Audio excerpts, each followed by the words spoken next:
गयो तुहारू द्वार, बाहें गहे की लाज अस,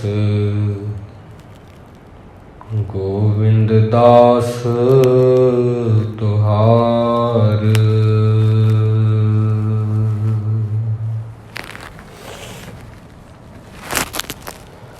सम्मानयोग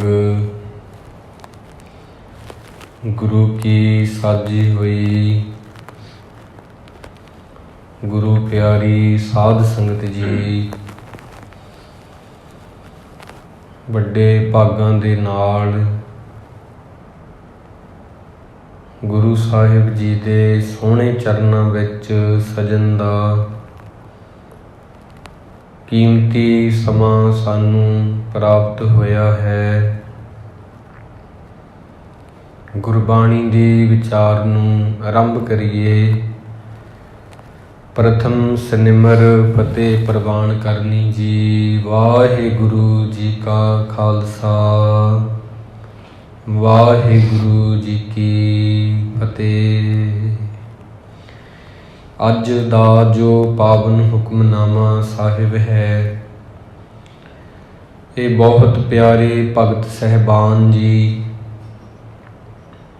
ਭਗਤ ਰਵਿਦਾਸ ਜੀ, ਜੋ ਕਿ ਚੌਂਕ ਦੇ ਵਿੱਚ ਬੈਠੇ ਬੈਠੇ ਜਦੋਂ ਜੁੱਤੀਆਂ ਗੰਢਦੇ ਹਨ ਤੇ ਉਸ ਵਕਤ ਫਿਰ ਨਾਲ ਨਾਲ ਦੂਜਿਆਂ ਦਾ ਮਨ ਵੀ ਬਾਣੀ ਨਾਲ ਗੰਢ ਦਿੰਦੇ ਨੇ, ਜਿਨ੍ਹਾਂ ਦੇ ਅੰਦਰ ਬਹੁਤ ਸਹਿਜ ਅਵਸਥਾ, ਨਾਮ ਦੇ ਰਸੀਏ ਜੋ ਬੰਦਗੀ ਦੀ ਮੂਰਤੀ ਹਨ, ਉਹਨਾਂ ਦੀ ਰਸਨਾ ਤੋਂ ਸੋਰਠ ਰਾਗ ਦੇ ਵਿੱਚ ਇਹ ਪਾਵਨ ਪਵਿੱਤਰ ਸ਼ਬਦ ਉਚਾਰਿਆ ਹੋਇਆ ਹੈ, ਜੋ ਕਿ 657 ਅੰਗ ਤੋਂ ਆਰੰਭ ਹੋ ਕੇ 658 ਅੰਗ ਤੇ ਸੰਪੂਰਨ ਹੋ ਜਾਂਦਾ ਹੈ। ਸੋ ਇਹ ਸ਼ਬਦ ਦੇ ਵਿੱਚ ਭਗਤ ਜੀ ਨੇ ਜੋ ਬੰਦੇ ਨੂੰ ਭਰਮ ਹੁੰਦੇ ਆ, ਉਹਦੇ ਆਪਦੇ ਹੀ ਪਾਲੇ ਹੋਏ ਜੋ ਬੰਦੇ ਨੂੰ ਭੁਲੇਖੇ ਹੁੰਦੇ ਆ, ਜੋ ਚੀਜ਼ਾਂ ਜਿੱਦਾਂ ਹੁੰਦੀਆਂ ਨੇ ਉੱਦਾਂ ਉਹਨੂੰ ਨਹੀਂ ਵੇਖ ਪਾਉਂਦਾ, ਜਿੱਦਾਂ ਕਹੀ ਜਾਂਦੀਆਂ ਨੇ ਜਿਸ ਤਰ੍ਹਾਂ ਉੱਦਾਂ ਨਹੀਂ ਸੁਣ ਪਾਉਂਦਾ, ਜਿੱਦਾਂ ਹੁੰਦੀਆਂ ਨੇ ਉਹਨਾਂ ਨੂੰ ਉਸ ਤਰ੍ਹਾਂ ਨਹੀਂ ਵੇਖ ਪਾਉਂਦਾ, ਉੱਦਾਂ ਨਹੀਂ ਮੰਨਦਾ, ਉਹਨਾਂ ਭਰਮਾਂ ਦੀ ਹੀ ਗੱਲ ਹੁੰਦੀ ਆ। ਉਹਨਾਂ ਇਹ ਸ਼ਬਦ ਵਿੱਚ ਕੀਤੀ ਹੈ ਉਹ ਸਾਰੀ ਵਾਰਤਾਲਾਪ। ਰਾਗ ਸੋਰਠ, ਸੋਰਠ ਰਾਗ ਹੈ ਬਾਣੀ ਭਗਤ ਰਵਿਦਾਸ ਜੀ ਕੀ। ਇਹ ਬਾਣੀ ਜਿਹੜੀ ਆ ਭਗਤ ਜੀ ਦੀ ਆ, ਭਗਤ ਰਵਿਦਾਸ ਜੀ ਕੀ ਹੈ। ਇਹ ਸ਼ਬਦ ਇੱਕ ਓੰਕਾਰ ਸਤਿਗੁਰ ਪ੍ਰਸਾਦ ਵਾਹਿਗੁਰੂ ਪਰਮੇਸ਼ਰ ਇੱਕ ਹੈ। ਓੰਕਾਰ ਉਸ ਦੀ ਧੁਨੀ ਆ। ਸਤਿਗੁਰ ਪ੍ਰਸਾਦ, ਸੱਚੇ ਗੁਰੂ ਦੇ ਪ੍ਰਸਾਦ ਦੁਆਰਾ ਹੀ ਉਸ ਦੀ ਪ੍ਰਾਪਤੀ ਹੁੰਦੀ ਹੈ। ਸੱਚੇ ਗੁਰੂ ਦੇ ਪ੍ਰਸਾਦ ਦੁਆਰਾ ਹੀ ਉਹਦੇ ਸਰੂਪ ਨੂੰ ਪਾਇਆ ਜਾ ਸਕਦਾ।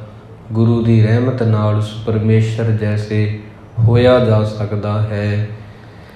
ਅੱਗੇ ਪੰਕਤੀਆਂ ਹਨ। ਜਬ ਹਮ ਹੋਤੇ ਤਬ ਤੂੰ ਨਾਹੀਂ, ਅਬ ਤੂੰ ਹੀ ਮੈਂ ਨਾਹੀਂ। ਜਦੋਂ ਤੱਕ ਸਾਡੇ ਅੰਦਰ ਮੈਂ ਹੁੰਦੀ ਆ, ਉਦੋਂ ਤੱਕ ਵਾਹਿਗੁਰੂ ਪਰਮੇਸ਼ਰ ਸਾਨੂੰ ਤੇਰੇ ਦੀਦਾਰ ਨਹੀਂ ਹੋ ਸਕਦੇ। ਫਿਰ ਜਦੋਂ ਤੂੰ ਅੰਦਰ ਪ੍ਰਗਟ ਹੋ ਜਾਂਦਾ ਹੈ, ਉਦੋਂ ਫਿਰ ਮੈਂ ਨਹੀਂ ਰਹਿੰਦੀ। ਜਿਸ ਤਰ੍ਹਾਂ ਮੌਲਾਨਾ ਰੂਮੀ ਜੀ ਇੱਕ ਕਹਾਣੀ ਲਿਖਿਆ ਕਰਦੇ ਸੀ ਆਪਣੇ ਜੀਵਨ ਦੇ ਵਿੱਚ। ਕਹਿੰਦੇ ਸੀ ਆਪਣੇ ਚੇਲਿਆਂ ਨੂੰ ਕਿ ਇੱਕ ਉਸਤਾਦ ਸੀ, ਉਹਦੇ ਘਰ ਦਾ ਦਰਵਾਜ਼ਾ ਉਹਨੇ ਲਾਇਆ ਹੋਇਆ, ਭੇੜਿਆ ਹੋਇਆ ਹੈ, ਢੋਇਆ ਹੋਇਆ ਵਾ, ਤੇ ਉਹਦੇ ਚੇਲੇ ਨੇ ਆ ਕੇ ਉਹਦੇ ਦਰਵਾਜ਼ੇ ਤੇ ਦਸਤਕ ਦਿੱਤੀ ਤੇ ਕਹਿਣ ਲੱਗਾ ਕਿ ਦਰਵਾਜ਼ਾ ਖੋਲ੍ਹੋ। ਪੁੱਛਣ 'ਤੇ ਅੰਦਰੋਂ ਆਵਾਜ਼ ਆਉਂਦੀ ਆ ਕਿ ਕੌਣ ਬਾਹਰ, ਕੌਣ ਆ ਦਰਵਾਜ਼ੇ ਦੇ। ਤਾਂ ਉਹ ਚੇਲਾ ਆਖਦਾ ਕਿ ਮੈਂ ਹੀ ਹਾਂ। ਤਾਂ ਉਸ ਵਕਤ ਦਰਵਾਜ਼ਾ ਨਹੀਂ ਖੁੱਲ੍ਹਦਾ। ਦਰਵਾਜ਼ਾ ਜਦੋਂ ਆਖਦਾ ਮੈਂ ਹੀ ਹਾਂ ਤਾਂ ਉਹਦੀ ਮੈਂ ਨੂੰ ਦੇਖਦੇ ਹੋਏ ਦਰਵਾਜ਼ਾ ਨਹੀਂ ਖੁੱਲ੍ਹਿਆ। ਫਿਰ ਆਉਂਦਾ, ਫਿਰ ਇਸ ਤਰ੍ਹਾਂ ਆਖਦਾ, ਅੰਦਰੋਂ ਫਿਰ ਪੁੱਛਿਆ ਜਾਂਦਾ ਕਿ ਕੌਣ ਹੈ ਤੂੰ? ਉਹ ਕਹਿੰਦਾ ਮੈਂ ਹੀ ਹਾਂ। ਫਿਰ ਦਰਵਾਜ਼ਾ ਨਹੀਂ ਖੁੱਲ੍ਹਦਾ। ਅਤੇ ਤੀਜੀ ਵਾਰ ਜਦੋਂ ਫਿਰ ਉਹ ਆਉਂਦਾ, ਦਰਵਾਜ਼ਾ ਫਿਰ ਖੜਕਾਉਂਦਾ। ਇਸ ਵਕਤ ਉਹ ਕਹਿੰਦਾ ਹੈ ਕਿ ਪੁੱਛਣ 'ਤੇ ਕੌਣ ਆ ਬਾਹਰ ਦਰਵਾਜ਼ੇ 'ਤੇ? ਤਾਂ ਉਹ ਕਹਿੰਦੇ ਤੂੰ ਹੀ ਹਾਂ, ਸਭ ਤੂੰ ਹੀ ਹੈ। ਫਿਰ ਦਰਵਾਜ਼ਾ ਖੁੱਲ੍ਹ ਜਾਂਦਾ ਹੈ। ਤਾਂ ਜਦੋਂ ਵੀ ਮੈਂ ਮੁੱਕਦੀ ਆ ਬੰਦੇ ਦੀ, ਮੈਂ ਤੋਂ ਤੂੰ ਦੇ ਸਫ਼ਰ 'ਤੇ ਕੋਈ ਤੁਰਦਾ ਹੈ ਤਾਂ ਉਦੋਂ ਜਿਹੜੇ ਰੱਬ ਵੱਲੋਂ ਅਧਿਆਤਮ ਦੇ ਦਰਵਾਜ਼ੇ ਆ ਸਾਰੇ ਹੀ ਖੁੱਲ੍ਹ ਜਾਂਦੇ ਨੇ। ਸਾਰੇ ਹੀ ਬੂਹੇ ਜਿਹੜੇ ਨੇ, ਬਾਰੀਆਂ ਜਿਹੜੀਆਂ ਨੇ, ਖਿੜਕੀਆਂ ਖੁੱਲ੍ਹ ਜਾਂਦੀਆਂ ਨੇ ਅਤੇ ਜੀਵਨ ਦਾ ਉਹ ਰਹੱਸ ਉਸ ਬੰਦੇ ਨੂੰ ਪਤਾ ਲੱਗ ਜਾਂਦਾ ਜਿਹੜਾ ਸੱਚ ਆ, ਸਦੀਵੀ ਆਨੰਦ ਆ, ਜਿਹੜਾ ਆਪਦੀ ਹਉਮੈ ਨੂੰ ਮਾਰ ਕੇ ਉਸ ਜਗ੍ਹਾ 'ਤੇ ਫਿਰ ਪੱਕੇ ਡੇਰੇ ਅਵ ਤੋ ਜਾਏ, ਚੜ੍ਹੇ ਸਿੰਘਾਸਨ ਮਿਲੇ ਹੈ ਸਾਰੰਗ ਪਾਨੀ। ਰਾਮ ਕਬੀਰਾ ਏਕ ਭਏ ਹੈ, ਕੋਏ ਨਾ ਸਕੈ ਪਛਾਨੀ। ਤਾਂ ਉਸ ਜਗ੍ਹਾ 'ਤੇ ਜਦੋਂ ਚਲਿਆ ਜਾਂਦਾ ਹੈ, ਅਨਲ ਅਗਮ ਜੈਸੇ ਲਹਿਰ ਮਯੋ ਦਦ, ਜਲ ਕੇਵਲ ਜਲ ਮਾਹੀ।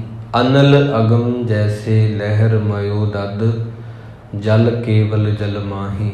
ਜਿਸ ਤਰ੍ਹਾਂ ਕਿ ਸਮੁੰਦਰ ਦੇ ਵਿੱਚ ਜਦੋਂ ਅਨਲ ਅਗਮ ਹਨੇਰੀ ਆਉਂਦੀ ਆ, ਜਵਾਰ ਭਾਟਾ ਆਉਂਦਾ ਹੈ ਤਾਂ ਬਹੁਤ ਸਾਰੀਆਂ ਲਹਿਰਾਂ ਬਣਦੀਆਂ ਨੇ, ਪਰ ਹੁੰਦੀਆਂ ਤਾਂ ਉਹ ਪਾਣੀ ਦਾ ਹੀ ਰੂਪ ਆ।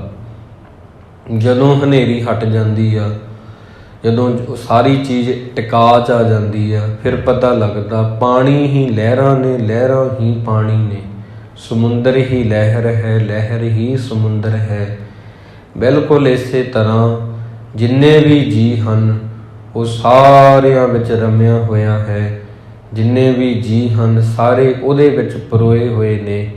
ਹਨੇਰੀ ਜੋ ਵਗਦੀ ਆ ਉਹਦੇ ਕਰਕੇ ਲੱਗਦਾ ਕਿ ਸਮੁੰਦਰ ਹੋਰ ਆ, ਲਹਿਰਾਂ ਹੋਰ ਨੇ, ਪਰ ਲਹਿਰਾਂ ਹੀ ਸਮੁੰਦਰ ਨੇ, ਸਮੁੰਦਰ ਹੀ ਲਹਿਰਾਂ ਨੇ।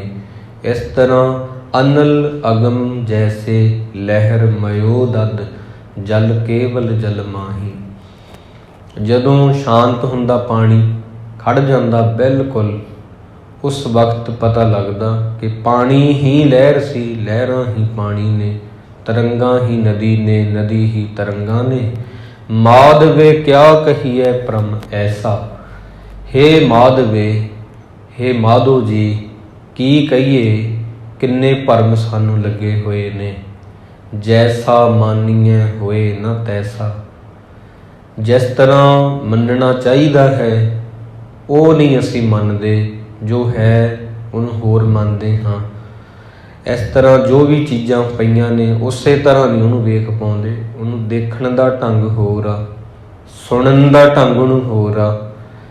ਗੁਰੂ ਕੁਝ ਕਹਿੰਦਾ, ਅਸੀਂ ਕੁਝ ਸੁਣਦੇ ਹਾਂ। ਗੁਰੂ ਕੁਝ ਵਿਖਾਉਣਾ ਚਾਹੁੰਦਾ, ਅਸੀਂ ਕੁਝ ਵੇਖਦੇ ਹਾਂ। ਗੁਰੂ ਕੁਝ ਮਨਾਉਣਾ ਚਾਹੁੰਦਾ, ਅਸੀਂ ਕੁਝ ਮੰਨਦੇ ਹਾਂ। ਜੋ ਚੀਜ਼ਾਂ ਜਿਵੇਂ ਹਨ ਉਹਨਾਂ ਨੂੰ ਉਸ ਤਰ੍ਹਾਂ ਨਹੀਂ ਮੰਨ ਰਹੇ। ਇਹ ਬੰਦੇ ਦੇ ਭਰਮ ਆ। ਉਹ ਕਿਵੇਂ, ਕਿਸ ਤਰ੍ਹਾਂ ਨੇ? ਰਹਾਉ ਉਦਾਹਰਨ ਇੱਕ ਸਾਖੀ ਉਹਨਾਂ ਕਹੀ ਅੱਗੇ। ਨਰਪਤ ਏਕ ਸਿੰਘਾਸਨ ਸੋਇਆ, ਸੁਪਨੇ ਭਇਆ ਭਿਖਾਰੀ। ਜਿਸ ਤਰ੍ਹਾਂ ਕੋਈ ਰਾਜਾ ਹੋਵੇ, ਸਿੰਘਾਸਨ 'ਤੇ ਲੇਟਿਆ ਹੋਇਆ ਆਪਣੇ ਆਸਣ 'ਤੇ, ਅਤੇ ਉਹਨੂੰ ਨੀਂਦ ਆ ਜੇ, ਨੀਂਦ ਆਵੇ, ਐਸੀ ਨੀਂਦ ਵਿੱਚ ਸੁਪਨਾ ਆ ਜੇ, ਸੁਪਨਾ ਐਸਾ ਹੋਵੇ ਉਹਦੇ ਵਿੱਚ ਉਹ ਭਿਖਾਰੀ ਬਣ ਜੇ, ਭਿਖਾਰੀ ਬਣ ਜੇ ਅਤੇ ਜਿਹਦੇ ਕਰਕੇ ਫਿਰ ਉਹ ਰੋਵੇ। ਉਹਨੂੰ ਲੱਗੇ ਮੈਂ ਭਿਖਾਰੀ ਹਾਂ, ਪਰ ਸਭ ਕੁਝ ਅਛਤ ਰਾਜ ਹੁੰਦਿਆਂ ਸੁੰਦਿਆਂ ਰਾਜ ਭਾਗ ਦੇ ਬਿਸ਼ਰਤ ਦੁੱਖ ਪਾਇਆ। ਉਹ ਦੁੱਖ ਮਨਾਵੇ ਕਿ ਮੈਂ ਤਾਂ ਇੱਕ ਭਿਖਾਰੀ ਹਾਂ। ਨੀਂਦ ਵਿੱਚ ਆਏ ਹੋਏ ਸੁਪਨੇ ਨੂੰ ਮੰਨ ਲਵੇ ਸੱਚ, ਅਤੇ ਦਰ ਦਰ ਦੀਆਂ ਠੋਕਰਾਂ ਖਾ ਰਿਹਾ ਸੁਪਨੇ ਦੇ ਵਿੱਚ, ਅਤੇ ਫਿਰ ਉਹਨੂੰ ਲੱਗ ਰਿਹਾ ਮੈਂ ਭਿਖਾਰੀ ਹਾਂ, ਹੈਗਾ ਉਹ ਰਾਜਾ ਹੈ। ਫਿਰ ਉਹ ਬਹੁਤ ਰੋਂਦਾ, ਸੋਗਤ ਪਈ ਹਮਾਰੀ। ਐਸੀ ਹੀ ਜਿਹੜੀ ਗਤ ਆ ਉਹ ਬੰਦੇ ਦੀ ਹੋ ਚੁੱਕੀ ਆ। ਸਭ ਕੁਝ ਹੁੰਦਿਆਂ ਸੁਣਦਿਆਂ ਕਈ ਲੋਕ ਹੁੰਦੇ ਆ ਉਹ ਜਾਣ ਬੁੱਝ ਕੇ ਕਹਿੰਦੇ ਨੇ ਕਿ ਰੱਬ ਨੇ ਮੈਨੂੰ ਕੁਝ ਨਹੀਂ ਦਿੱਤਾ। ਦਸ ਵਸਤੂ ਲੈ ਪਾਛੈ ਪਾਵੇ, ਏਕ ਵਸਤ ਕਾਰਨ ਬਿਖੋਟ ਗਵਾਵੇ। ਏਕ ਭੀ ਨਾ ਦੇ, 10 ਭੀ ਹਿਰ ਲੈ, ਤੋ ਮੂੜਾ ਕੋ ਕਹਾਂ ਕਰੇ। 10 ਵਸਤੂ 10 ਚੀਜ਼ਾਂ ਰੱਬ ਤੋਂ ਲੈ ਕੇ ਬੰਦਾ, ਜਿਵੇਂ ਰਾਜਾ ਸੁਪਨੇ 'ਚ ਭਿਖਾਰੀ ਬਣ ਕੇ ਰੋਂਦਾ, ਬੰਦਾ ਵੀ ਰੋਂਦਾ ਹੈ ਕਿ ਮੈਨੂੰ ਉਹ 11ਵੀਂ ਚੀਜ਼ ਨਹੀਂ ਰੱਬ ਨੇ ਦਿੱਤੀ। 10 ਜਿਹੜੀਆਂ ਦਿੱਤੀਆਂ ਨੇ ਉਹਨੂੰ ਨਜ਼ਰ ਨਹੀਂ ਆਉਂਦੀਆਂ। 11ਵੀਂ ਦਾਤ ਦਾ ਉਹ ਨਾ ਸ਼ੁਕਰਾ ਹੋ ਕੇ ਫਿਰ ਇੰਨਾ ਲਾਂਭੇ ਦਿੰਦਾ ਰੱਬ ਨੂੰ। ਗੁਰੂ ਅਰਜਨ ਦੇਵ ਜੀ ਕਹਿੰਦੇ ਜੇ ਪ੍ਰਮਾਤਮਾ 10 20 ਖੋਹ ਲਵੇ ਤੋ ਮੂੜਾ ਕੋ ਕਹਾਂ ਕਰੇ। ਜੇ ਉਹ 10 ਵੀ ਖੋਹ ਲਵੇ, ਏਕ ਭੀ ਨਾ ਦੇ ਤੇ 11ਵੀਂ ਵਸਤੂ ਵੀ ਨਾ ਦੇਵੇ ਤਾਂ ਬੰਦਾ ਕੀ ਕਰ ਸਕਦਾ ਹੈ। 10 ਵਸਤੂ ਲੈ ਪਾਛੈ ਪਾਵੇ, ਏਕ ਵਸਤ ਕਾਰਨ ਬਿਖੋਟ ਗਵਾਵੇ। ਏਕ ਭੀ ਨਾ ਦੇ, 10 ਭੀ ਹਿਰ ਲੈ। 10 ਵੀ ਖੋਹ ਲਵੇ, ਇੱਕ ਵੀ ਨਾ ਦੇਵੇ, ਫਿਰ ਮੂੜ ਬੰਦਿਆ ਤੂੰ ਕੀ ਕਰ ਸਕਦਾ ਹੈ ਉਸ ਦੇ ਅੱਗੇ। ਇਸ ਤਰ੍ਹਾਂ ਦੇ ਜਿਹੜੇ ਭਰਮ ਆ ਉਹ ਬੰਦੇ ਨੂੰ ਲੱਗੇ ਹੋਏ ਨੇ। ਮਨ ਦੇ ਵਿੱਚ ਅਸ਼ਤ ਰਾਜ ਬਿਸ਼ਰਤ ਦੁੱਖ ਪਾਇਆ, ਸੋਗਤ ਪਈ ਹਮਾਰੀ।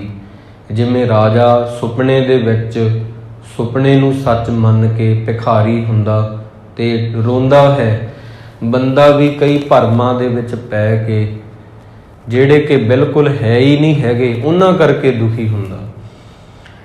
ਕਈ ਗੱਲਾਂ ਐਸੀਆਂ ਨੇ ਸੰਗਤ ਜੀ, ਅਸੀਂ ਆਉਣ ਵਾਲੇ ਸਮੇਂ ਬਾਰੇ ਸੋਚਦੇ ਹਾਂ, ਉਹਦੀ ਟੈਨਸ਼ਨ ਲੈ ਲੈਂਦੇ ਹਾਂ ਕਿ ਇਵੇਂ ਨਾ ਹੋ ਜੇ, ਇਵੇਂ ਨਾ ਹੋ ਜੇ। ਅਤੇ ਬਹੁਤੀ ਵਾਰ ਮਨੋਵਿਗਿਆਨ ਇਹ ਕਹਿੰਦਾ ਵੀ ਉਹ ਗੱਲਾਂ ਹੁੰਦੀਆਂ ਹੀ ਨਹੀਂ ਜਿਨ੍ਹਾਂ ਦੀ ਅਸੀਂ ਟੈਨਸ਼ਨ ਲੈਂਦੇ ਹਾਂ।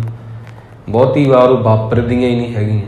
ਸੋਚੈ ਸੋਚ ਨਾ ਹੋਵਈ, ਜੇ ਸੋਚੀ ਲੱਖ ਵਾਰ। ਇਸ ਤਰ੍ਹਾਂ ਚੁੱਪੈ ਚੁੱਪ ਨਾ ਹੋਵਈ, ਜੇ ਲਾਏ ਰਹਾ ਲਿਵਤਾਰ। ਬਹੁਤ ਚੀਜ਼ਾਂ ਐਸੀਆਂ ਜੁੜੀਆਂ ਹੋਈਆਂ ਨੇ ਕਿ ਅਸੀਂ ਉਹਨਾਂ ਨੂੰ ਸੋਚਦੇ ਹਾਂ ਪਰ ਉਹ ਹੁੰਦੀਆਂ ਹੀ ਨਹੀਂ ਹੈਗੀਆਂ।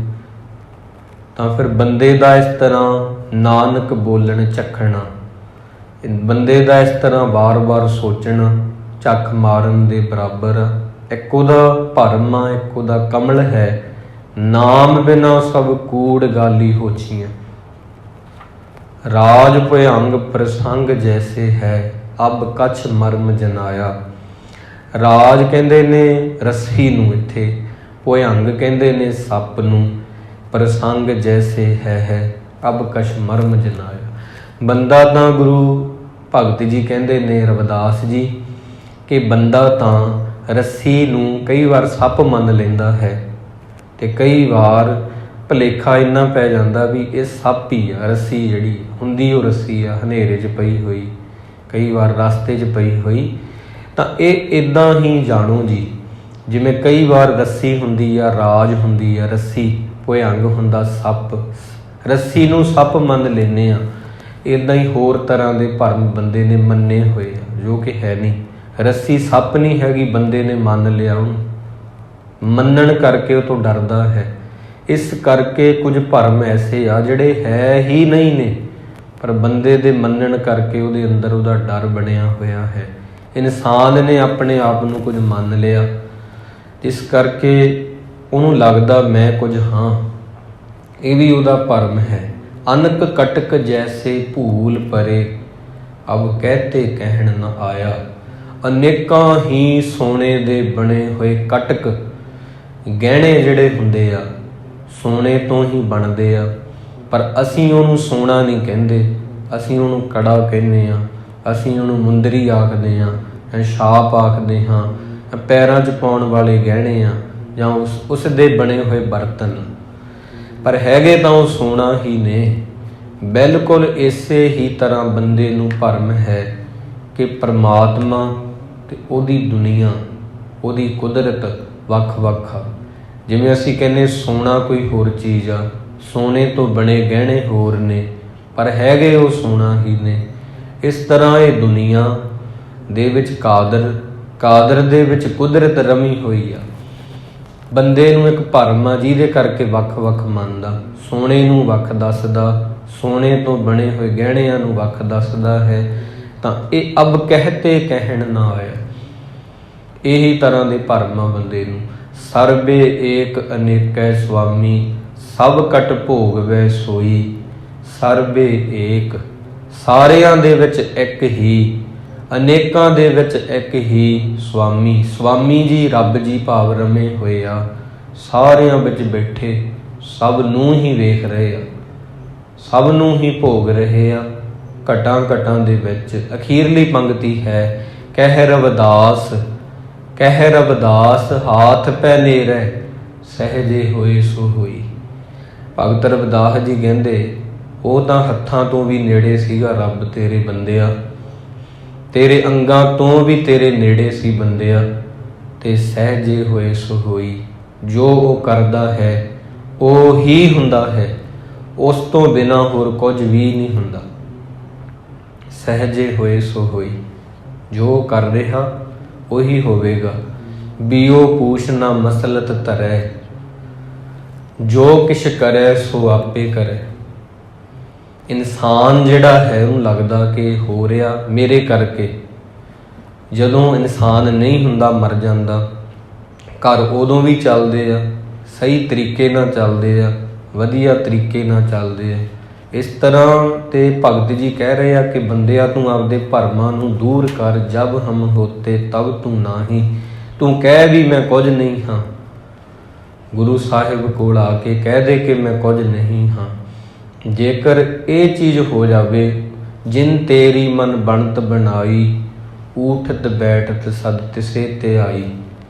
ਜਿਸ ਵਾਹਿਗੁਰੂ ਨੇ ਤੇਰੀ ਬਣਤ ਬਣਾਈ ਆ, ਕਿ ਕੋਈ ਅਹਿਸਾਨ ਕਰ ਦੇਵੇ ਸਾਡੇ ਤੇ ਛੋਟਾ ਜਿਹਾ, ਕੋਈ ਵੀ ਅਹਿਸਾਨ ਕਰ ਦੇਵੇ, ਛੋਟੇ ਜਿਹੇ ਪੈਸੇ ਉਧਾਰੇ ਦੇ ਦੇਵੇ, ਚਲੋ ਹੈਲਪ ਕਰ ਦੇਵੇ ਸਾਡੀ, ਤੇ ਕਈ ਵਾਰ ਬੈਠਿਆਂ ਨੂੰ ਸਾਨੂੰ ਉਹਦੀ ਯਾਦ ਆਉਂਦੀ ਆ ਕਿ ਦੁੱਖ ਦੇ ਵਿੱਚ ਚਲੋ ਇਹ ਬੰਦੇ ਨੇ ਸਾਡੀ ਮਦਦ ਕੀਤੀ ਆ। ਕਰਨਾ ਵੀ ਚਾਹੀਦਾ ਉਹਦਾ ਧੰਨਵਾਦ, ਆਪਾਂ ਕਰਦੇ ਹਾਂ ਜਾਂ ਉਹਨੂੰ ਯਾਦ ਕਰਦੇ ਹਾਂ ਮੁੜ ਮੁੜ।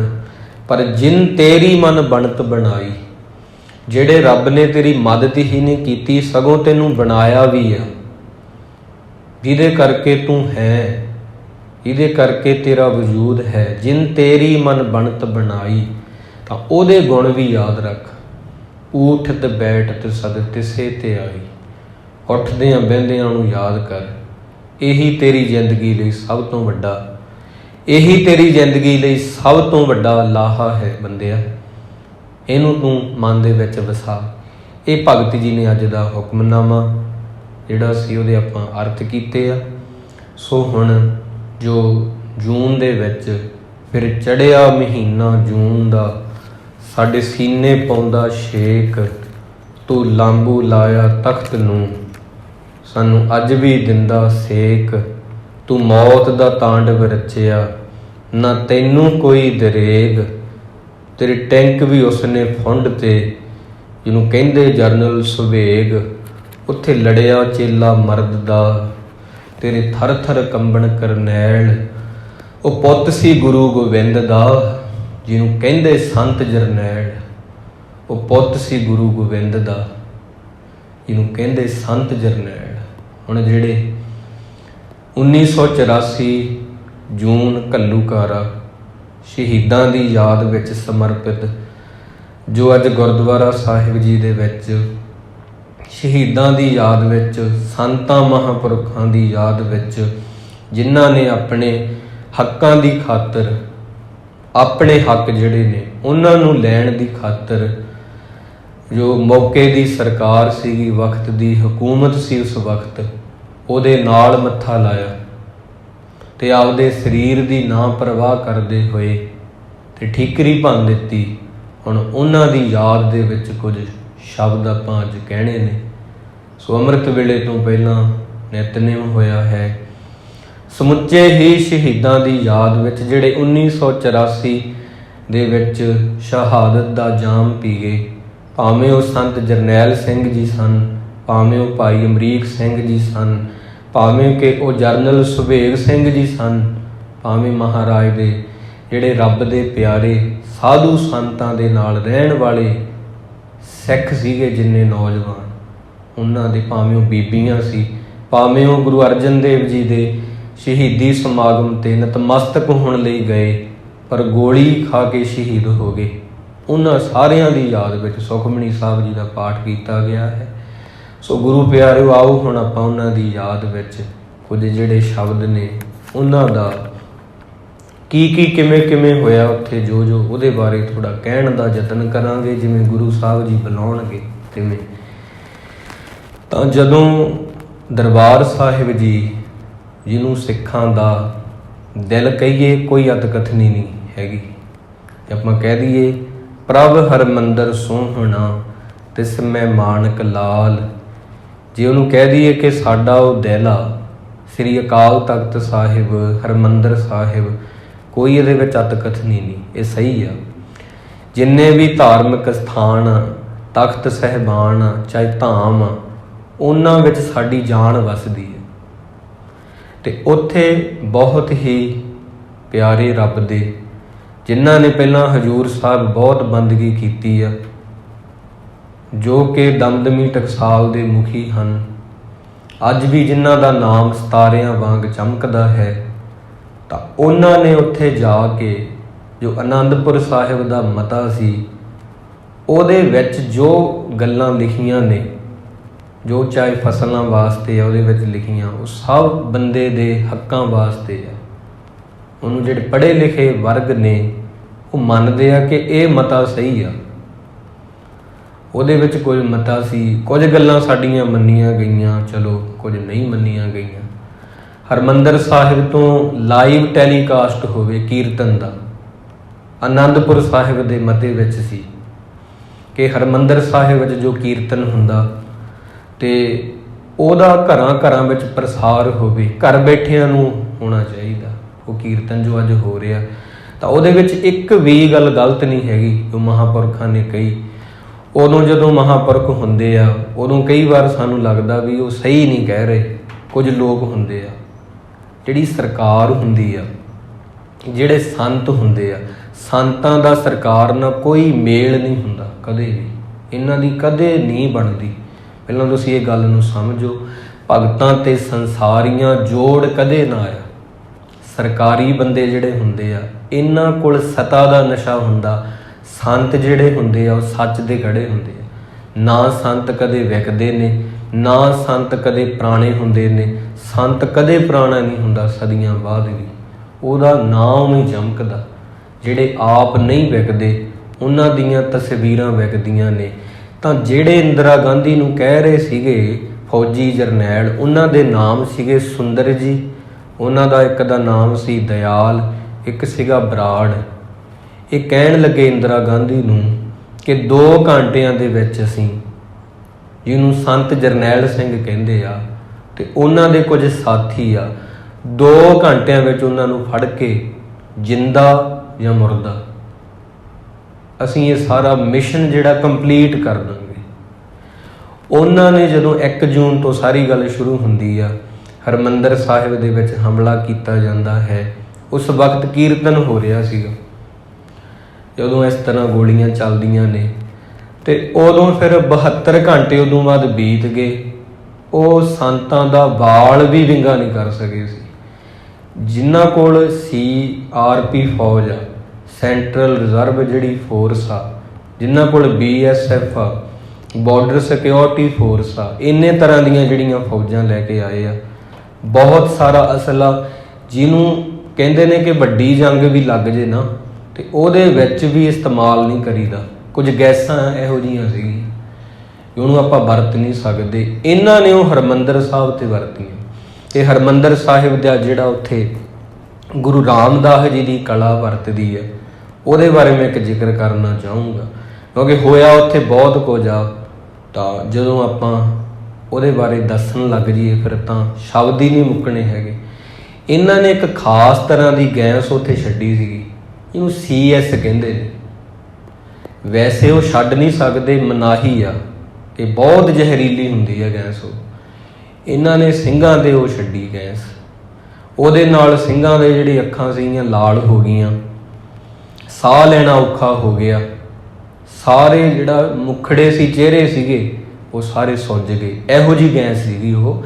ਉੱਥੇ ਗੁਰੂ ਰਾਮਦਾਸ ਜੀ ਨੇ ਜਿਹੜੀ ਕਿਰਪਾ ਕੀਤੀ ਹੈ, ਮੈਂ ਉਹਦੀ ਗੱਲ ਕਰੂੰਗਾ। ਉੱਥੇ ਅਚਾਨਕ ਹੀ ਇੱਕ ਜਿਹੜੇ ਉੱਥੋਂ ਸੀ, ਉਹਨਾਂ ਨੇ ਲਿਖਿਆ ਕਿ ਇੱਕ ਹਵਾ ਦਾ ਬੁੱਲਾ ਆਇਆ, ਠੰਡਾ ਹਵਾ ਦਾ ਬੁੱਲਾ, ਜਿਹਨੇ ਪਤਾ ਕੀ ਕੀਤਾ, ਸਿੰਘਾਂ ਨੂੰ ਸ਼ਾਂਤੀ ਦਿੱਤੀ ਹੈ। ਇਹ ਗੁਰੂ ਰਾਮਦਾਸ ਜੀ ਦੀ ਬਰਕਤ ਸੀ। ਤੇ ਉਹ ਹਵਾ ਦਾ ਬੁੱਲਾ ਜਿਹੜਾ ਸੀ, ਮੁੜ ਕੇ ਉਹਨਾਂ ਫੌਜੀਆਂ ਵੱਲ ਗਿਆ ਜਿਨ੍ਹਾਂ ਨੇ ਉਹ ਛੱਡੀ ਸੀ, ਤੇ ਜਿਹਦੇ ਕਰਕੇ ਉਹ ਬੇਹੋਸ਼ ਹੋ ਗਏ। ਤਾਂ ਪਹਿਲਾਂ ਜਦੋਂ ਗੋਲੀਆਂ ਚਲਾਉਂਦੇ ਰਹੇ, ਉਸ ਵਕਤ ਕੋਈ ਵੀ ਜਵਾਬ ਨਹੀਂ ਹੋਇਆ। ਸ਼ਾਇਦ ਆਪ ਜੀ ਨੂੰ ਪਤਾ ਹੋਵੇ, ਆਪਾਂ ਕਹਿੰਦੇ ਸੰਤ ਜਰਨੈਲ ਸਿੰਘ ਜੀ ਖੜੀ ਖੁਦ ਮੁਖਤਿਆਰ ਸੀਗੇ ਇਸ ਗੱਲ ਦੇ। ਨਹੀਂ, ਜਦੋਂ ਤੱਕ ਉੱਥੇ ਹੁਕਮਨਾਮਾ ਜਾਰੀ ਨਹੀਂ ਹੋ ਗਿਆ ਹੈੱਡ ਗ੍ਰੰਥੀ ਸਾਹਿਬਾਨ ਦੇ ਵੱਲੋਂ, ਸਿੰਘ ਸਾਹਿਬ ਜੀ ਦੇ ਵੱਲੋਂ, ਤੇ ਉਦੋਂ ਦੇ ਜਥੇਦਾਰ ਸੀਗੇ ਜਥੇਦਾਰ ਕਿਰਪਾਲ ਸਿੰਘ ਜੀ, ਉਹਨਾਂ ਵੱਲੋਂ ਹੁਕਮਨਾਮਾ ਜਾਰੀ ਹੁੰਦਾ।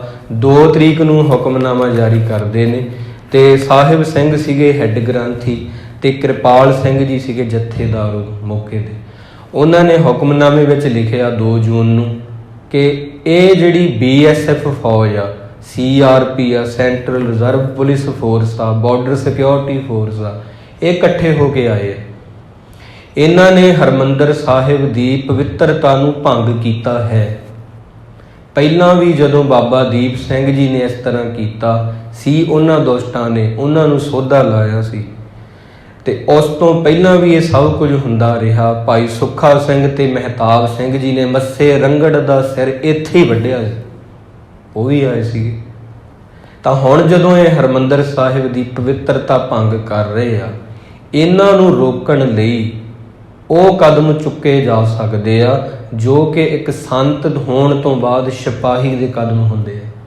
ਜੋ ਰਬਾਬ ਵੱਜਣ ਤੋਂ ਬਾਅਦ ਸ਼ਮਸ਼ੀਰ ਕੰਮ ਕਰਦੀ ਆ, ਜਦੋਂ ਰਬਾਬ ਨਹੀਂ ਕੰਮ ਆਉਂਦੀ ਫਿਰ ਸ਼ਮਸ਼ੀਰ ਕੰਮ ਆਉਂਦੀ ਹੈ। ਤਾਂ ਹੁਣ ਜਾਇਜ਼ ਆ, ਜਦੋਂ 1 ਤਰੀਕ ਨੂੰ ਮਹਾਰਾਜ ਸੱਚੇ ਪਾਤਸ਼ਾਹ ਜੀ ਦੇ ਅਨੰਨ ਪਿਆਰੇ ਸੰਤ ਜਰਨੈਲ ਸਿੰਘ ਜੀ ਨੇ ਕੋਈ ਗੋਲਾਬਾਰੀ ਨਹੀਂ ਕੀਤੀ, ਕੋਈ ਵੀ ਇੱਕ ਗੋਲੀ ਨਹੀਂ ਚਲਾਈ, ਕਿਉਂਕਿ ਹੁਕਮ ਨਹੀਂ ਸੀ ਹੋਇਆ। ਜਥੇਦਾਰ ਸਾਹਿਬ ਨੇ ਹੁਕਮ ਨਹੀਂ ਸੀ ਕੀਤਾ, ਹੈੱਡ ਗ੍ਰੰਥੀ ਦਾ ਹੁਕਮ ਨਹੀਂ ਸੀ ਹੋਇਆ। ਸੰਤ ਉਹਨੂੰ ਉਡੀਕਦੇ ਰਹੇ। ਜਦੋਂ ਹੁਕਮਨਾਮਾ ਜਾਰੀ ਹੋ ਗਿਆ, ਉਹਦੇ ਤੇ ਸਿੰਘ ਸਾਹਿਬ ਜੀ ਦੇ ਦਸਤਖਤ ਹੋ ਗਏ, ਉਦੋਂ ਬਾਅਦ ਸੰਤ ਸਟੈਪ ਚੁੱਕਦੇ ਉੱਥੇ।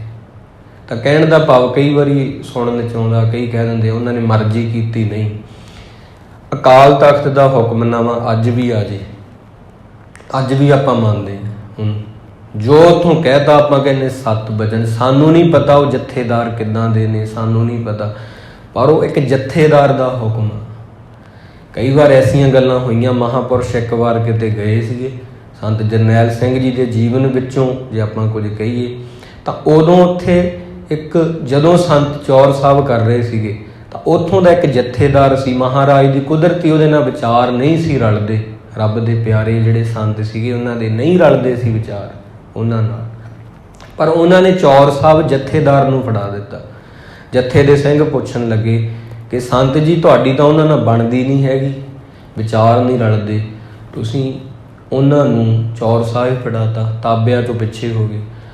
ਉਹ ਕਹਿੰਦੇ ਮੇਰੀ ਭਾਵੇਂ ਉਹਨਾਂ ਨਾਲ ਬਣਦੀ ਜਾਂ ਨਹੀਂ ਬਣਦੀ ਇਹ ਗੱਲ ਨਹੀਂ, ਮੈਂ ਉਹਨਾਂ ਦਾ ਜਿਹੜਾ ਅਹੁਦਾ ਵਾ ਜਥੇਦਾਰ ਹੋਣ ਦਾ, ਸਿੰਘ ਸਾਹਿਬ ਹੋਣ ਦਾ, ਉਹਦਾ ਸਨਮਾਨ ਕੀਤਾ।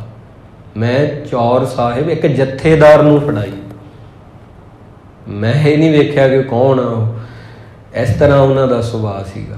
ਤਾਂ ਜਦੋਂ ਉੱਥੇ ਹੁਕਮਨਾਮਾ ਜਾਰੀ ਹੁੰਦਾ ਕਿ ਹੁਣ ਆਰਡਰ ਆ ਤੁਹਾਨੂੰ ਅਕਾਲ ਤਖਤ ਤੋਂ ਕਿ ਹੁਣ ਜਿਹੜੀ ਫੌਜ ਆ ਇਹਨਾਂ ਨੂੰ ਮੂੰਹ ਤੋੜਵਾਂ ਜਵਾਬ ਦੇਵੋ, ਜਿਵੇਂ ਭਾਈ ਸੁੱਖਾ ਸਿੰਘ ਮਹਿਤਾਬ ਸਿੰਘ ਜੀ ਨੇ ਦਿੱਤਾ, ਬਾਬਾ ਦੀਪ ਸਿੰਘ ਜੀ ਨੇ ਦਿੱਤਾ। ਤਾਂ ਉਦੋਂ ਸੰਤਾਂ ਤੇ ਬਾਕੀ ਸਿੰਘਾਂ ਨੇ ਉੱਥੇ ਫੇਰ ਮੋਰਚਾ ਸੰਭਾਲਿਆ। ਫਿਰ ਉਸ ਤੋਂ ਬਾਅਦ ਜੋ ਹੋਇਆ, ਮੈਂ ਤੁਹਾਨੂੰ ਇਹ ਕਹਿ ਰਿਹਾ ਕਿ ਉਹ ਚੀਜ਼ਾਂ ਇਸਤੇਮਾਲ ਕੀਤੀਆਂ ਹਰਿਮੰਦਰ ਸਾਹਿਬ ਤੇ ਜਿਹੜੀਆਂ ਇਲੀਗਲ ਆ, ਜਿਹੜੀ ਫੌਜ ਨੂੰ ਇਹ ਹੁੰਦਾ ਵੀ ਇਹ ਤਾਂ ਜਦੋਂ ਪੂਰੇ ਹੱਥ ਖੜੇ ਹੋ ਗਏ ਨਾ ਉਦੋਂ ਆਪਾਂ ਵਰਤਣੀ। ਤਾਂ ਇਹ ਸਾਰੀਆਂ ਚੀਜ਼ਾਂ ਉਦੋਂ ਇਸਤੇਮਾਲ ਉੱਥੇ ਹਰਿਮੰਦਰ ਸਾਹਿਬ ਨੂੰ ਆਪਾਂ ਕਹਿੰਦੇ ਕਿ ਜੇ ਸੰਤ ਉੱਥੇ ਨਾ ਹੁੰਦੇ ਪਤਾ ਨਹੀਂ ਅਟੈਕ ਹੁੰਦਾ ਹੀ ਨਹੀਂ। ਨਾ ਇਹਨਾਂ ਨੇ ਤਾਂ ਹਮਲਾ ਕਰਨਾ ਹੀ ਸੀਗਾ। ਕਈ ਵਾਰ ਅਸੀਂ ਇਹ ਸੋਚ ਲੈਂਦੇ ਕਿ ਸੰਤ ਉੱਥੇ ਜਾ ਕੇ ਲੁਕੇ, ਪਤਾ ਨਹੀਂ ਕਈ ਇਹ ਸ਼ਬਦ ਵਰਤ ਲੈਂਦੇ ਆ ਵੀ ਪਨਾਹ ਲੈ ਲਈ ਹਰਿਮੰਦਰ ਸਾਹਿਬ ਦੀ, ਤਾਂ ਬਹੁਤ ਗਲਤ ਸ਼ਬਦ ਆ। ਉਹਨਾਂ ਨੇ ਤਾਂ ਹਮਲਾ ਕਰਨਾ ਹੀ ਸੀ। ਜਿਹੜੀ ਚੀਜ਼ ਮਿਥੀ ਹੁੰਦੀ ਆ, ਸਰਕਾਰ ਦੀ ਪਲੈਨਿੰਗ ਹੁੰਦੀ ਆ, ਉਹ ਤਾਂ ਉਹਨੇ ਫਿਰ ਕਰਨੀ ਹੁੰਦੀ ਆ। ਤਾਂ ਇੰਦਰਾ ਗਾਂਧੀ ਨੂੰ ਉਹ ਜਿਹੜੇ ਬਰਾੜ ਵਰਗੇ ਕਹਿ ਰਹੇ ਸੀਗੇ ਕਿ ਅਸੀਂ ਤਾਂ 2 ਘੰਟੇ 'ਚ ਸੰਤਾਂ ਨੂੰ ਇੱਥੇ ਹਾਜ਼ਰ ਕਰ ਦਾਂਗੇ, 72 ਘੰਟੇ ਹੋ ਗਏ ਨੇ ਤੇ ਵਿਦੇਸ਼ਾਂ ਵਿੱਚੋਂ ਕਾਲ ਆ ਰਹੀ ਹੈ, ਕਹਿੰਦੇ ਇੱਕ ਛੋਟੀ ਜਿਹੀ ਬਿਲਡਿੰਗ ਆ ਬਾਹਰਲੇ ਦੇਸ਼ਾਂ ਵਿੱਚੋਂ, ਕਹਿੰਦੇ ਤੁਹਾਡੇ ਤੋਂ ਕਾਬੂ ਨਹੀਂ ਹੋ ਰਹੀ, CRP ਤੁਹਾਡੇ ਕੋਲ ਆ, BSF ਤੁਹਾਡੇ ਕੋਲ ਆ ਤੇ ਟੈਂਕ ਤੁਹਾਡੇ ਕੋਲ ਆ, ਸਭ ਕੁਝ, ਹੈਲੀਕਾਪਟਰ ਤੁਹਾਡੇ ਕੋਲ ਆ, ਕਮਾਂਡੋ ਫੋਰਸ ਤੁਹਾਡੇ ਕੋਲੇ ਆ, ਇੱਕ ਨਿੱਕੀ ਜਿਹੀ ਬਿਲਡਿੰਗ ਨਹੀਂ ਕਾਬੂ ਹੋ ਰਹੀ, ਉਹਦੇ ਵਿੱਚ ਕਿੰਨੇ ਕੁ ਜਾਣੇ ਨੇ ਉਹ। ਤਾਂ ਬਸ ਇਹੀ ਸਿੱਧੀ ਜੇ ਕੋਈ AK-47 ਚੁੱਕਦਾ ਉਹਦਾ ਇੰਨਾ ਪ੍ਰਭਾਵ ਨਹੀਂ, ਪਰ ਜਦੋਂ ਕੋਈ ਬੰਦਗੀ ਕਰਕੇ ਚੁੱਕਦਾ ਹੈ, ਜਦੋਂ ਸੰਤ ਸਿਪਾਹੀ ਬਣਦਾ, ਉਦੋਂ ਰਾਜਿਆਂ ਦੇ ਤਖਤ ਡੋਲਦੇ ਆ। ਤਾਂ ਉੱਥੇ ਫਿਰ ਇਸ ਤਰ੍ਹਾਂ ਹੋਇਆ ਤੇ ਸੰਤਾਂ ਦੀ ਜਿਹੜੀ ਇੰਟਰਵਿਊ ਹੋਈ ਆ ਉਹਦੇ ਬਾਰੇ ਕੁਝ ਸਵਾਲ ਨੇ, ਉਹ ਮੈਂ ਜ਼ਰੂਰ ਸਾਂਝੇ ਕਰੂੰਗਾ ਸੰਗਤ ਜੀ, ਕਿਉਂਕਿ ਅੱਜ ਉਹਨਾਂ ਦਾ ਹੀ ਆਪਾਂ ਜਿਹੜਾ ਯਾਦਗਾਰੀ ਦਿਵਸ ਆ ਮਨਾ ਰਹੇ ਹਾਂ। ਤੇ 3 ਜੂਨ ਨੂੰ ਆਖਰੀ ਇੰਟਰਵਿਊ ਹੋਈ ਆ ਸੰਤਾਂ ਦੀ। ਇੱਕ ਪੱਤਰਕਾਰ ਆਇਆ ਹੈ, ਉਹਨੇ ਮਹਾਂਪੁਰਸ਼ਾਂ ਤੋਂ ਕੁਝ ਸਵਾਲ ਪੁੱਛੇ। ਕਹਿੰਦੇ ਨੇ ਕਿ ਪੰਜਾਬ ਦੇ ਵਿੱਚ ਫੌਜ ਕਿਉਂ ਭੇਜੀ ਆ ਤੁਹਾਡੇ ਹਿਸਾਬ ਦੇ ਨਾਲ? ਇਹ ਜਿਹੜਾ ਪੰਜਾਬ ਆ, ਹਰਿਮੰਦਰ ਸਾਹਿਬ ਆ, ਇਹਦਾ ਕਾਰਨ ਕੀ ਆ? ਤੇ ਸੰਤ ਕਹਿਣ ਲੱਗੇ, ਇਹ ਜਦੋਂ ਕੋਈ ਵੀ ਆਪਦੇ ਹੱਕਾਂ ਨੂੰ ਮੰਗਦਾ ਹੈ, ਕੋਈ ਵੀ ਬੰਦਾ ਆਪਦੇ ਹੱਕਾਂ ਨੂੰ ਮੰਗੂਗਾ, ਕੋਈ ਵੀ ਆ, ਉਹਨੂੰ ਦਬਾਉਣ ਲਈ ਸਰਕਾਰ ਇਹ ਕਰਦੀ ਹੀ ਹੁੰਦੀ ਆ। ਮੰਨ ਲਓ ਆਪਾਂ ਕੋਈ ਬੈਠਾ ਹੈ, ਹੁਣ ਮਸਕੀਨ ਸਾਹਿਬ ਜੀ ਦਾ ਵੀ ਇੱਕ ਬਚਨ ਆ, ਉਹ ਕਹਿੰਦੇ ਮੈਂ ਆਪਦੀ ਜ਼ਿੰਦਗੀ 'ਚ ਕਦੇ ਵੋਟ ਨਹੀਂ ਪਾਈ। ਸੰਤ ਮਸਕੀਨ ਸਿੰਘ ਜੀ ਕਹਿੰਦੇ ਕਿ ਮੈਨੂੰ ਇੰਨੀ ਜ਼ਿਆਦਾ ਭਾਵ ਕਿ ਇਹਨਾਂ ਨਾਲ ਗਿਲਾਨੀ ਆ ਇਹ ਬੰਦਿਆਂ ਨਾਲ, ਉਹ ਕਹਿੰਦੇ ਮੈਂ ਆਪਦੀ ਜ਼ਿੰਦਗੀ 'ਚ ਵੋਟ ਨਹੀਂ ਕਦੇ ਪਾਈ। ਭਾਵ ਕਿ ਸੰਤਾਂ ਨੂੰ ਖਰੀਦਿਆ ਨਹੀਂ ਜਾ ਸਕਦਾ, ਸੰਤ ਵਿਕ ਨਹੀਂ ਸਕਦੇ। ਤਾਂ ਮਹਾਂਪੁਰਸ਼ ਕਹਿੰਦੇ ਜਦੋਂ ਆਪਾਂ ਸਿਰਫ ਚੌਂਕੜਾ ਮਾਰ ਕੇ ਇੱਕ ਭੋਰੇ 'ਚ ਬੈਠੇ ਹਾਂ, ਆਪਾਂ ਕਿਸੇ ਲਈ ਕੋਈ ਮੰਗ ਨਹੀਂ ਰਹੇ ਹੱਕ, ਉਦੋਂ ਸਾਨੂੰ ਸਰਕਾਰ ਕੁਝ ਨਹੀਂ ਕਹਿੰਦੀ। ਜਦੋਂ ਅਸੀਂ ਆਪਦੇ ਘਰਾਂ 'ਚ ਬੈਠੇ ਹਾਂ, ਬਸ ਆਪਦੇ ਪਰਿਵਾਰ ਤੱਕ ਸੀਮਤ ਹਾਂ, ਪਰ ਜਦੋਂ ਅਸੀਂ ਮੋਹ ਤੋੜ ਕੇ ਅੱਗੇ ਲੰਘਦੇ ਹਾਂ ਤੇ ਅੱਗੇ ਸਾਰਿਆਂ ਦੀ ਰਾਖੀ ਲਈ ਅਸੀਂ ਕੁਝ ਮੰਗਦੇ ਹਾਂ, ਹੱਕ ਰੱਖਦੇ ਹਾਂ, ਜਿਹਨੂੰ ਆਨੰਦਪੁਰ ਦਾ ਮਤਾ ਕਿਹਾ ਗਿਆ, ਤੇ ਉਦੋਂ ਫਿਰ ਸਰਕਾਰ ਨੂੰ ਤਕਲੀਫ ਹੁੰਦੀ ਹੈ ਵੀ ਇਹ ਬੰਦੇ ਕਿਉਂ ਲੋਕਾਂ ਲਈ ਅੱਗੇ ਆ ਰਹੇ ਆ। ਤਾਂ ਉਹਨਾਂ ਨੂੰ ਦਬਾਉਣ ਲਈ ਫੌਜ ਭੇਜੀ ਜਾਂਦੀ ਹੈ। ਫਿਰ ਦੂਜਾ ਸਵਾਲ ਪੱਤਰਕਾਰ ਨੇ ਪੁੱਛਿਆ, ਕਹਿੰਦੇ CRP ਤੇ ਜਿਹੜੀ BSF ਆ, ਇਹਦੇ ਵਿੱਚ ਕੀ ਫਰਕ ਆ ਸੰਤ ਜੀ? ਪੱਤਰਕਾਰ ਪੁੱਛਦਾ। ਮਹਾਂਪੁਰਖ ਕਹਿਣ ਲੱਗੇ, ਕਹਿੰਦੇ ਕੋਈ ਫਰਕ ਨਹੀਂ ਇਹਨਾਂ ਵਿੱਚ। ਤੁਹਾਨੂੰ ਲੱਗਦਾ ਵੀ ਨਾਮ ਕਰਕੇ ਫਰਕ ਆ, ਇੱਕ ਕਮਾਂਡੋ ਫੋਰਸ ਆ, ਇੱਕ ਵੈਸੇ ਪੁਲਿਸ ਆ, ਉਹਦੇ ਵਿੱਚ ਕੀ ਫਰਕ ਹੁੰਦਾ? ਕਹਿੰਦੇ ਕੋਈ ਫਰਕ ਨਹੀਂ। ਕਹਿੰਦੇ ਕਿਉਂ? ਕਹਿੰਦੇ ਦੋਨੋਂ ਹੀ ਦਬਾਉਣਾ ਚਾਹੁੰਦੇ ਆ ਸਿੱਖਾਂ ਨੂੰ, ਦੋਨੋਂ ਹੀ ਹਰਿਮੰਦਰ ਸਾਹਿਬ ਤੇ ਹਮਲਾ ਕਰਨ ਆਏ ਆ, ਦੋਨੋਂ ਹੀ ਇਹਦੀ ਮਰਿਆਦਾ ਭੰਗ ਕਰਨ ਆਏ ਆ। CRP ਤੇ BSF ਦੇ ਵਿੱਚ ਕੋਈ ਫਰਕ ਨਹੀਂ। ਫਿਰ ਸਵਾਲ ਪੁੱਛਿਆ ਕਿ ਕਹਿੰਦੇ ਕੀ ਹੁਣ ਸਿੱਖ ਭਾਰਤ 'ਚ ਰਹਿ ਸਕਦੇ ਆ? ਸੰਤ ਨੂੰ ਕਹਿਣ ਲੱਗੇ ਜਿਹੜੇ ਸਿੱਖ ਆ, ਸਿੱਖ ਜਿਹੜੇ ਭਾਰਤ 'ਚ ਵੱਸ ਸਕਦੇ ਆ?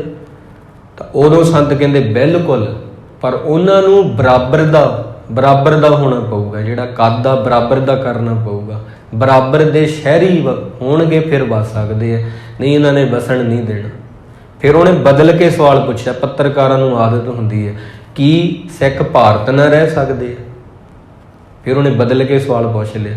ਮਹਾਂਪੁਰਖ ਕਹਿੰਦੇ ਬਿਲਕੁਲ, ਤੇ ਉਹਦੇ ਲਈ ਤਾਂ ਫਿਰ ਹੱਕ ਜਿਹੜੇ ਆ ਦੇਣੇ ਪੈਣਗੇ ਸਰਕਾਰ ਨੂੰ।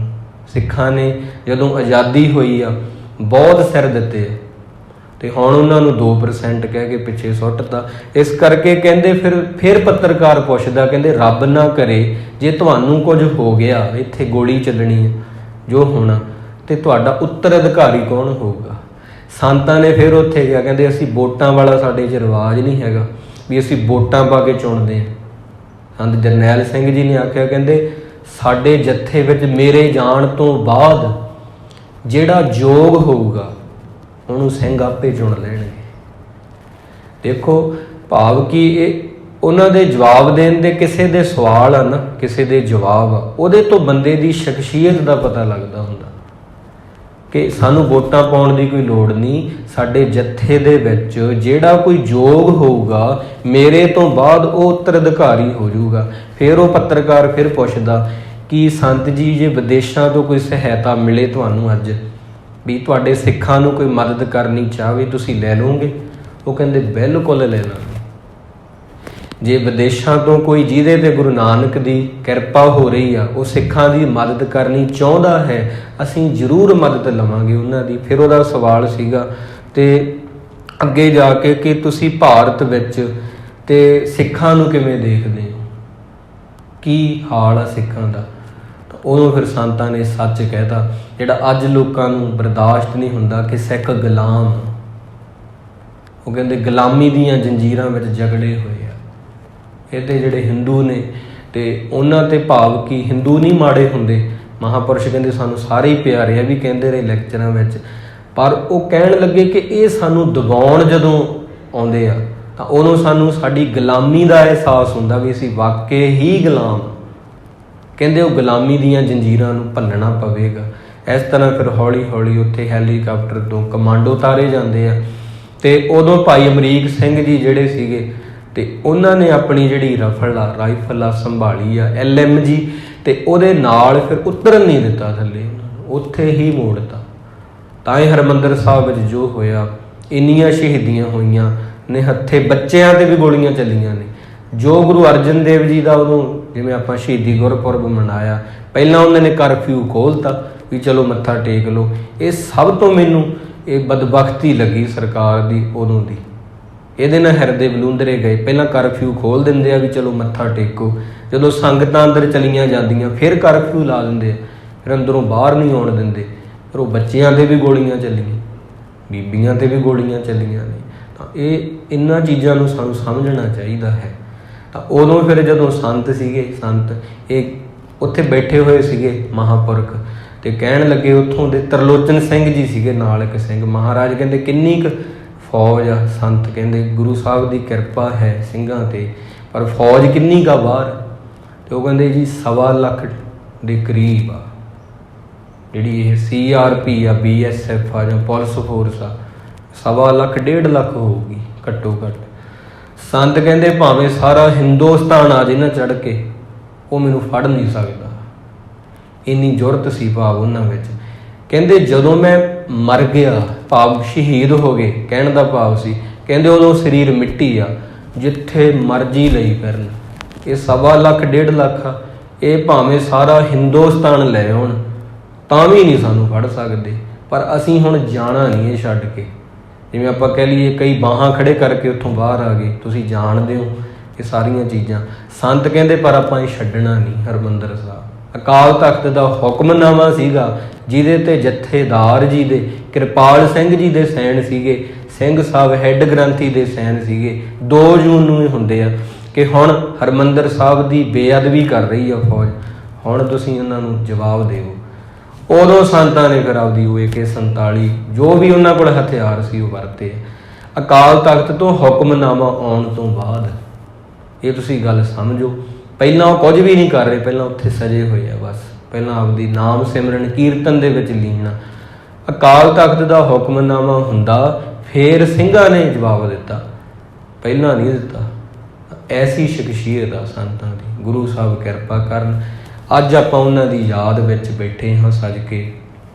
ਜੂਨ ਦਾ ਮਹੀਨਾ ਜਿਹੜਾ ਹੈ ਸਾਰਾ ਹੀ ਸ਼ਹੀਦੀਆਂ ਨਾਲ ਭਰਿਆ ਹੋਇਆ। ਇਹ 'ਚ ਗੁਰੂ ਅਰਜਨ ਦੇਵ ਜੀ ਦੀ ਸ਼ਹੀਦੀ ਹੋਈ। ਅਖੀਰ ਵਿੱਚ ਮੈਂ ਇਹੀ ਆਖੂੰਗਾ, ਫਿਰ ਚੜ੍ਹਿਆ ਮਹੀਨਾ ਜੂਨ ਦਾ ਮਹੀਨਾ ਚੜ੍ਹਿਆ, ਸਾਡੇ ਸੀਨੇ ਪਾਉਂਦਾ ਛੇਕ, ਤੂੰ ਲਾਂਬੂ ਲਾਇਆ ਤਖਤ ਨੂੰ, ਸਾਨੂੰ ਅੱਜ ਵੀ ਦਿੰਦਾ ਸੇਕ। ਹਰਿਮੰਦਰ ਸਾਹਿਬ ਜਦੋਂ ਜਾਈਏ, ਅਕਾਲ ਤਖਤ ਵੱਲ ਦੇਖੀਏ, ਅੱਜ ਵੀ ਉਹ ਸਾਹਮਣੇ 84 ਨਹੀਂ ਭੁੱਲਦੀ। ਸਿੱਖਾਂ ਨੂੰ ਜਿਹੜੇ ਸੱਚੇ ਸਿੱਖ ਆ ਉਹ ਕਦੇ ਨਹੀਂ ਭੁੱਲ ਸਕਦੇ। ਤੂੰ ਮੌਤ ਦਾ ਤਾਂਡਵ ਰਚਿਆ, ਨਾ ਤੈਨੂੰ ਕੋਈ ਦਰੇਗ। ਸਰਕਾਰ ਨੂੰ ਕਹਿ ਰਹੇ ਕਿ ਤੂੰ ਇਹ ਜੋ ਕੀਤਾ, ਚਾਹੇ ਉਹ ਸੰਤ ਸੀਗੇ, ਚਾਹੇ ਉਹ ਸਿੰਘ ਸੀਗੇ, ਚਾਹੇ ਉਹ ਨਿਹੱਥੇ ਬੱਚੇ ਸੀਗੇ, ਚਾਹੇ ਬੀਬੀਆਂ ਸੀਗੀਆਂ, ਤੈਨੂੰ ਕੋਈ ਅਫਸੋਸ ਨਹੀਂ ਹੋਇਆ।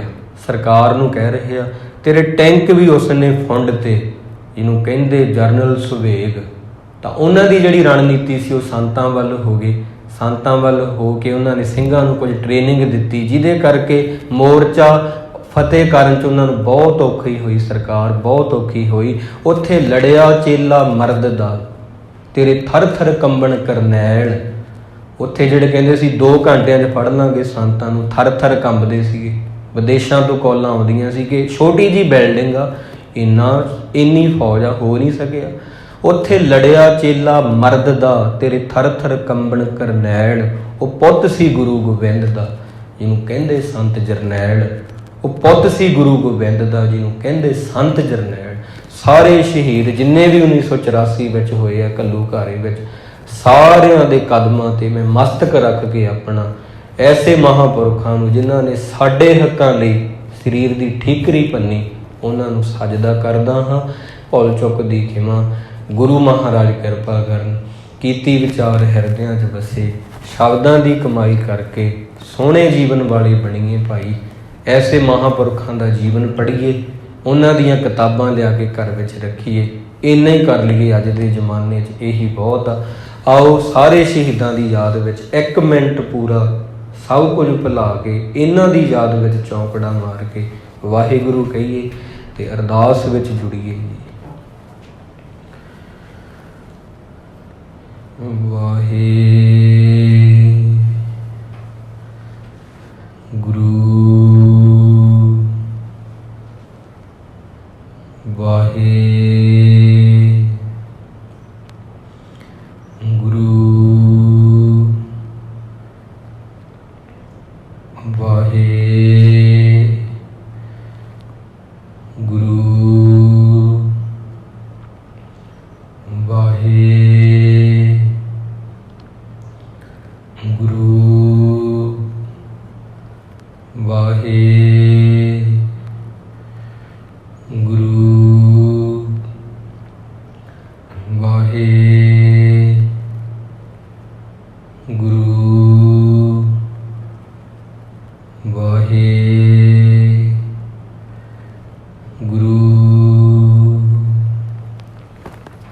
ਵਾਹਿਗੁਰੂ ਜੀ ਕਾ ਖਾਲਸਾ, ਵਾਹਿਗੁਰੂ ਜੀ ਕੀ ਫਤਿਹ। ਤੂੰ ਠਾਕੁਰ